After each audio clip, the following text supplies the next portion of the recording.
In a distant corner of the British Isles, I drove through a wild landscape to find an island community that is dying.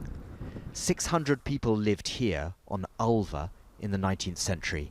Now there are only 6, including the owner who's decided to sell it, and Rebecca, whose children are at school on the neighbouring island of Mull. She fears a new owner could force her family to leave Ulva, a final blow in the long decline of this community. My husband grew up here and our whole lives are invested in this, and myself and my sister-in-law have put 11 years into building up our business, and our children are very happy at the local school, and I think it would be devastating for us. Ulva is littered with empty houses, some long abandoned, some recently.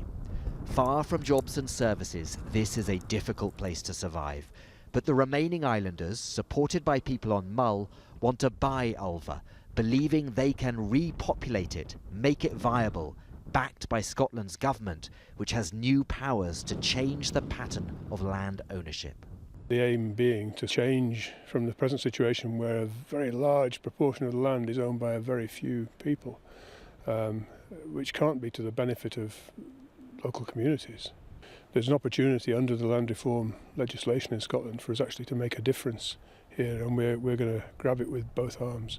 The owner, Jamie Howard, whose family have lived here for 70 years, believes the community underestimate how much investment Ulva needs.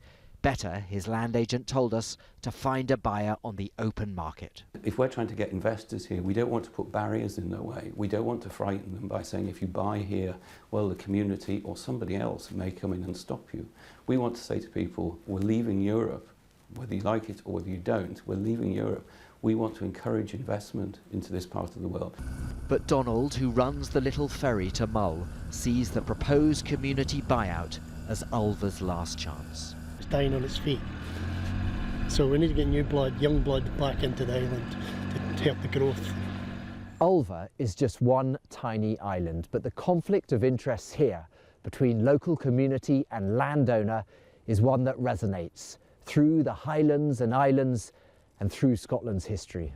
Scotland's government seems inclined to give the islanders time and money to match the owner's price.